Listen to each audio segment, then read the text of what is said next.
So I'm here with Charlotte, and for people that might be confused, please could you explain why you're off camera? Of course. So I am off camera because I have a secret job and I have to protect my identity, which is why I'm Charlotte with no surname revealed. Okay. So a real life James Bond. um, so you're actually dyslexic. So can you tell me what that's like working with an organisation like GCHQ? Yeah, so I'll just explain what GCHQ is for people that don't know. So GCHQ is one of the UK's 3 intelligence agencies. So you've probably heard of MI5 and MI6 from the movies, so we're the third. So MI5 and MI6 are human agencies, which means they get their information from talking to people. GCHQ is a SIGINT agency, so signals intelligence, which in broad terms means we get our intelligence from technology, which we then use to keep the UK safe from other countries and cyber attacks. Okay. So in very general terms, why are dyslexic people valuable to organisations like GCHQ? So GCHQ really value people who can think differently and see problems from a different perspective. For the organisation, the benefits of having a neurodiverse workforce are substantial because we're creative, we can think laterally, and we have new perspectives and lots of different skills and highly specialised skills that neurodivergent people have. GCHQ sees neurodiversity as mission critical, so diverse teams are more innovative, more engaged. The mix of skills, experiences, and perspectives can allow us to think in ways that allow for more complete solutions. So yeah, really valuable, always has been. It's in our history over 100 years. So yeah, it's still important to GCHQ now. So does GCHQ employ many neurodiverse people then? Yeah, so there's loads at GCHQ. So GCHQ has a support network for staff that are dyslexic and also dyspraxic, autistic, and ADHD, and that the community is large, but everyone would look out for each other.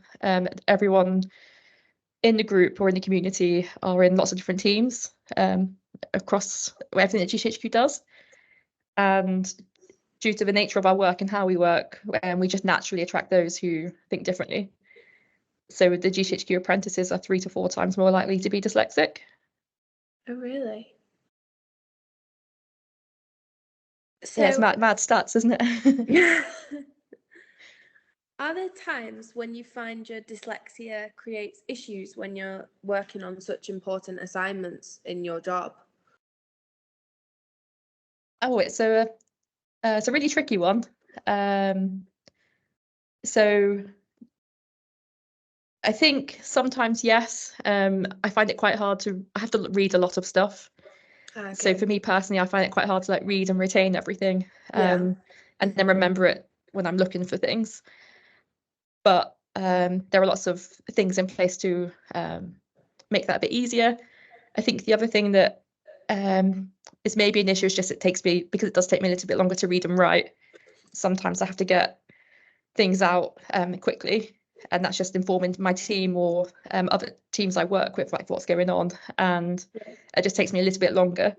But again, allowances are made so I can do things verbally instead of having to write it all up. Yeah, that makes sense. Are there a lot of organisations and employers that might struggle to support dyslexic people in the workplace? So I suppose, how is GCHQ different in the way that it understands the neurodiverse brain and supports dyslexics? So GCHQ, I think, is different because it has always long valued people who think differently. Yeah. So it's in our history with going back as far as Bletchley Park in the Second World War. So we've always embraced it. And GCHQ is different because it makes workplace adjustments like super easy to obtain. New entrants are supported right from the start, and obviously the staff network that we have for all the support. So some of the adjustments that are available that I have used include mind mapping software, noise cancelling headphones, voice to text and text to voice software, reading rulers, and then like the coloured paper is really easy to get hold of as well. Yeah. So GCHQ just puts everything in place to enable people to work the best as they can without making it hard to get the help that you need. So basically all the things that schools are putting in place for people struggling with dyslexia. Yeah. Yeah.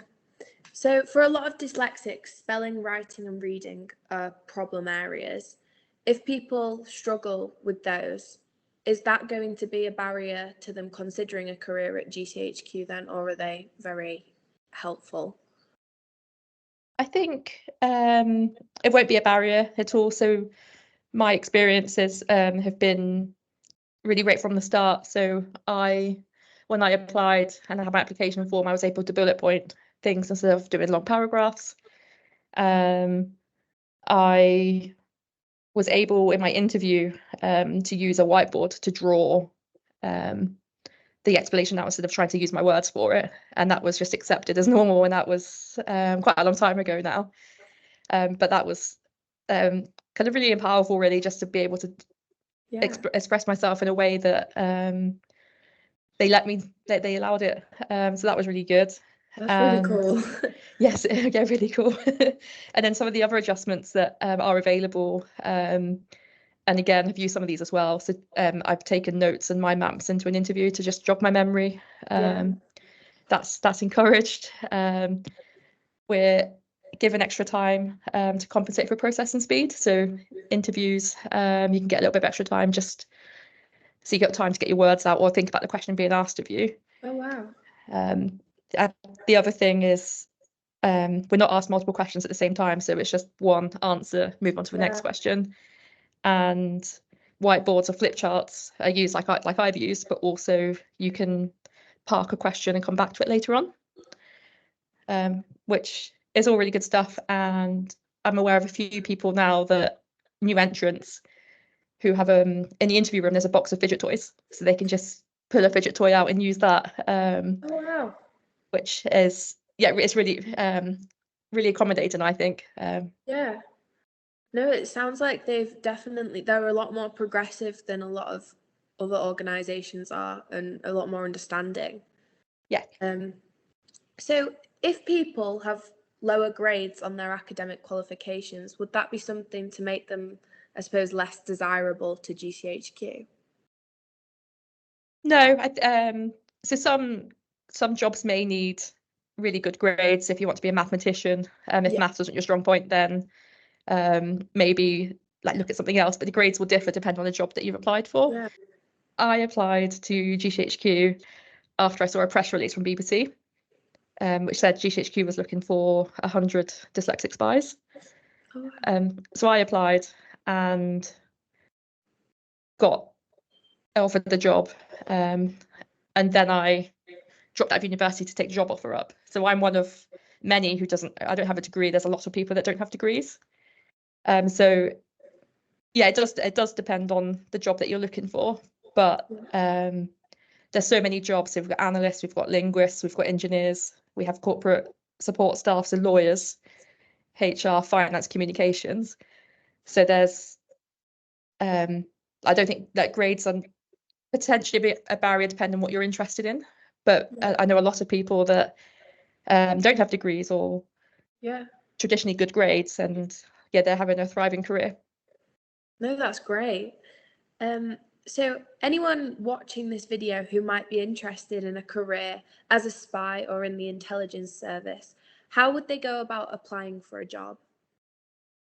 So it's not always like the movies. So I think a lot of people think you get a tap on the shoulder from someone mysterious and tell you you're going to be a spy. And I don't know, that might still happen. It didn't happen to me, sadly. But actually, the jobs are all openly advertised on GCHQ website.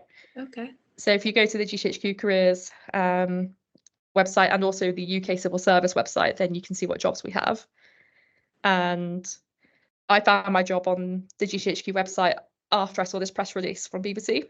Yeah. So I think the press release came out, and then a month later, a job was open that I was interested in. But it's super easy to find. The GCHQ website is like it's really easy to follow things, and that's where all the jobs would be. So recommend people check that out. Yeah. So given how important organisations like GCHQ are, do you think we need to do more in educational settings to ensure all neurodiverse people excel? Because quite a lot of them are simply getting by at school. Yeah, so from my perspective, I was never diagnosed at school. Okay. I probably should have been, but for some reason it was missed. And I have family members who are currently in educational settings who are struggling to get support into their diagnosis. So I think schools, at least in my experience, focus on the negatives. And it's really good that people are talking about the positives that we can bring to various settings. So yeah, I think things that schools should maybe focus on are nurturing and supporting students with like dyslexia or other neurodivergent conditions. Yeah. But also GCHQ works with Made by Dyslexia quite often. And they're one of the amazing charities trying to change things like this, especially in educational settings. But yeah, I think we do need to do more. I just don't know how we would start. No, that's like you said with yours not getting picked up at school. That's such a problem with people leaving school and going out not understanding why they're struggling. And it's just because it was missed at school.